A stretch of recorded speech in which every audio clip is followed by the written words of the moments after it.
Ya, kadang kita ditanya bagaimana sih menjernihkan hati.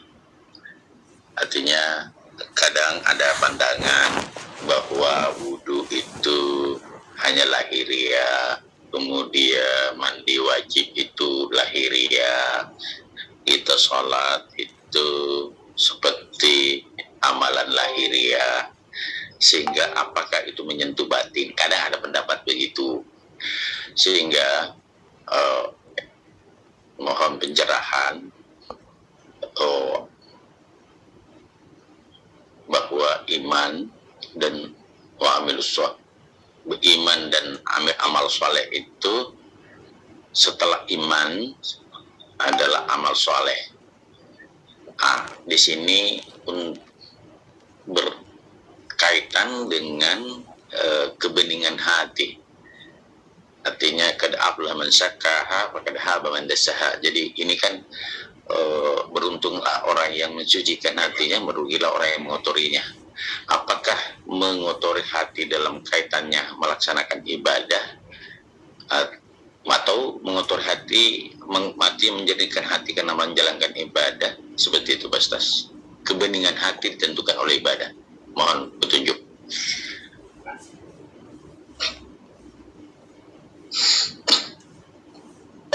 Jadi begini ya, kalau pertama kan kalau kita pengen hatinya bersih, dan ini berat bagi saya untuk menjawabnya karena saya juga tidak tahu hati saya seperti apa, Pak.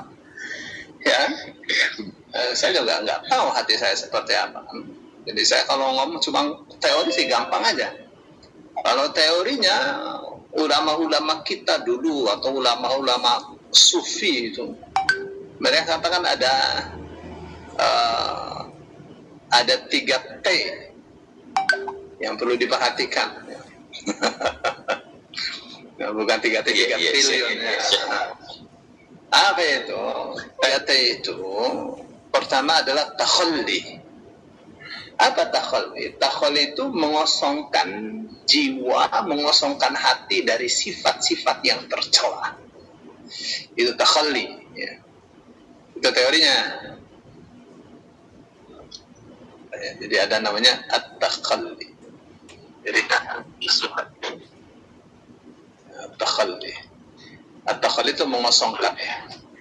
Itu mengosongkan. Ya. Jadi kalau sudah apa saja itu, dan bagaimana caranya kita bisa takhalli? Ya kita lihat ya, kita ini paling kita paham kita ini di mana letak kekurangan kita. Ya, dimulai dari mata kita, dimulai dari telinga kita. Mata kita nih apa saja makanannya, telinga kita nih apa saja makanannya. Nanti kan ditransfer ke otak ke hati itu muter-muter kayak gitu. Nah, jadi bagaimana caranya hati kita ini bersih? Ya takhalli. Takhalli itu mengosongkan diri dari perbuatan yang buruk, dari perbuatan maksiat, dari sifat yang buruk, benci kepada orang lain. Jadi kalau sudah takhalli, sudah dikosongkan begitu, ya, dan ini caranya adalah dengan tobat. Ya. Banyak tobat, banyak istighfar, itu takhalli. Baru at-tahalli. At-tahalli. Tahalli itu menghiasi. Ya, menghiasinya dengan apa? Dengan akhlak yang mulia. Ya. Nah, yang berat nih yang at-tajallinya. Yang namanya orang tasawuf, ini pintar ya. At-tajalli. At-tajalli sih artinya baru bisa ihsan. At-tajalli itu melihat Allah. Melihat Allah dalam artian hadis Rasul sallallahu alaihi wasallam yang mengatakan al-ihsanu an ta'budallaha ka'annaka tarahu. Ihsan itu kamu beribadah kepada Allah seolah-olah kamu bisa melihatnya. Fa in lam takun tarahu fa innahu yaraka.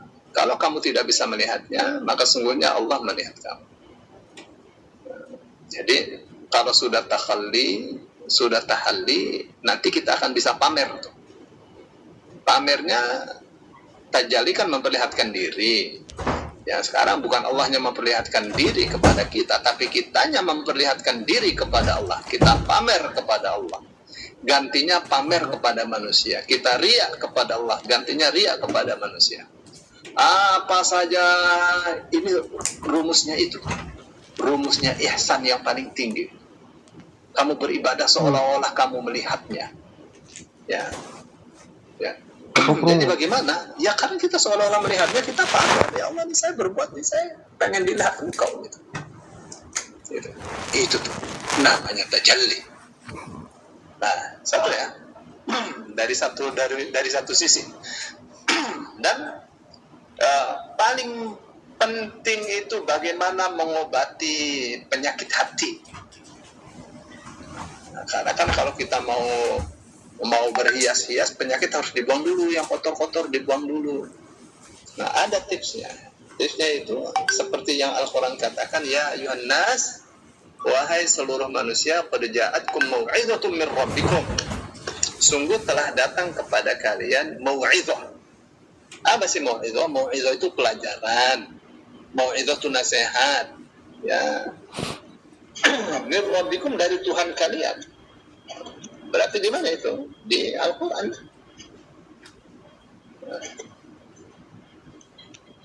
Wa shifa'un lima fis sudur, dan obat akan apa yang ada di dalam hati. Ini surah Yunus ya.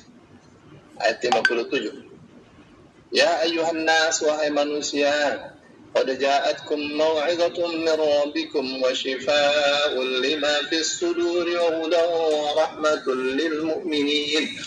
Wahai manusia, sungguh telah datang kepada kalian pelajaran, nasihat min rabbikum, dari Tuhan kalian. Di mana kita dapatkannya? Di Quran. Wa shifaa'un lima fis sudur, dan obat akan apa yang ada di dalam hati. Kita kan ceritanya mau takhalli. Ya, mau takhalli ya. Bagaimana caranya takhalli? Kita mau kosongkan diri kita dari penyakit, ya. Kosongkan diri kita dari penyakit hati. Kita kosongkan hati dari penyakit. Bagaimana hati ini kosong dari penyakit? Jadi di mana tuh? Ya, obatnya adalah Al-Quran. Ya, penyakit hati ini ada berapa?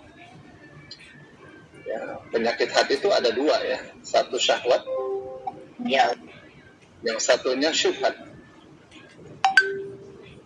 Nah, ini yang syubhat nih. Penyakit hati juga tuh. Ya, ya Allah. Filsafat dan seterusnya. Obatnya ada di dalam Al-Quran. Ini nggak jauh-jauh tuh. Quran ini hebat sekali, dia punya dawai. Ya. Wa hudan wa rahmatul lil mu'minin, hidayah dan rahmat bagi orang-orang yang beriman. Nah, ini teorian ya. Ya. Lebih dari itu bagaimana caranya kita menjadi orang yang wara'. Ini ngaji orang tua nih Pak. Apa ini wara' nih? Wara' ini meninggalkan semua yang haram, semua yang makruh. Ya, ini tinggalkan. Yang haram, yang makruh tinggalkan. Itu baru menjadi orang yang wara'. Tapi kalau masih ngerokok belum wara' ya. Masih ngerokok, masih suka lihat yang matanya masih doyan sambal goreng, wah susah, belum marah.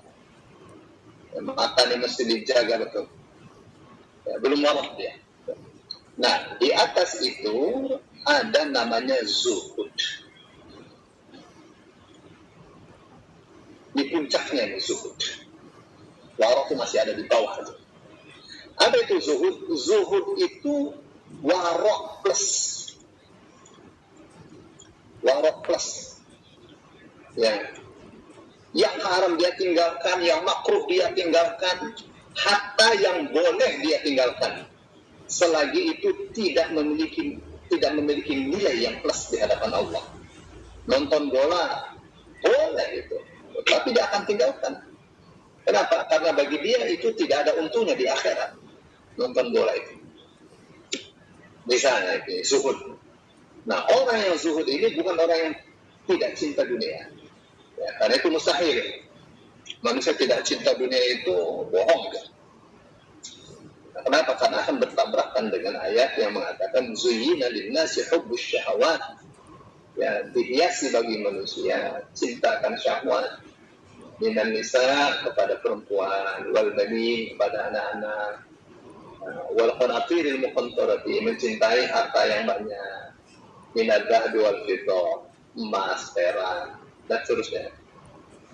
Itu diakui oleh Allah Subhanahu wa taala.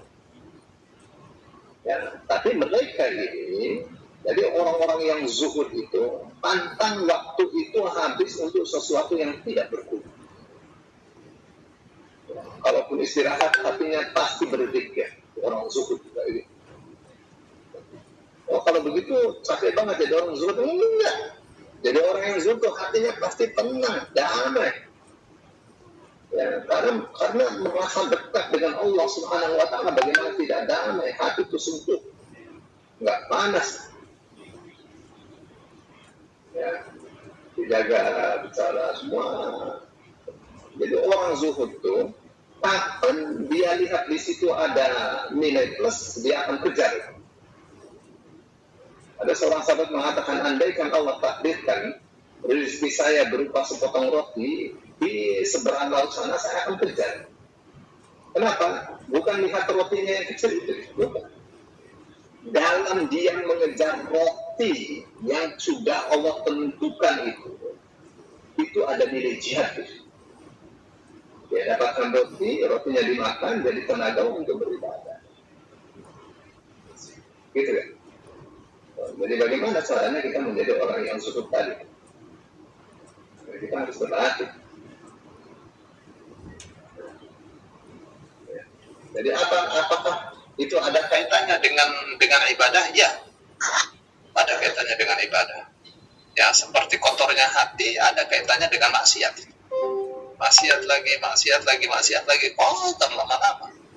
Ya, tapi kalau dengan terkadang ya orang berbuat maksiat berpuluh-puluh tahun, tapi itu selesai diguyur dengan tobat sehari. Ya, dengan kemurahan Allah, dengan rahmat Allah. Ya, orang umur 67 tahun baru masuk Islam, itu dia berbuat dosa itu sejak dewasa itu. Sejak umur 15 tahun. Jadi udah berapa tahun? Sudah 50 tahun dia berbuat dosa. Tapi dengan dia syahadat bersih. Ya, bagaimana Allah mengatur? Bersih dari dosa. Baik, saya kira itu ya.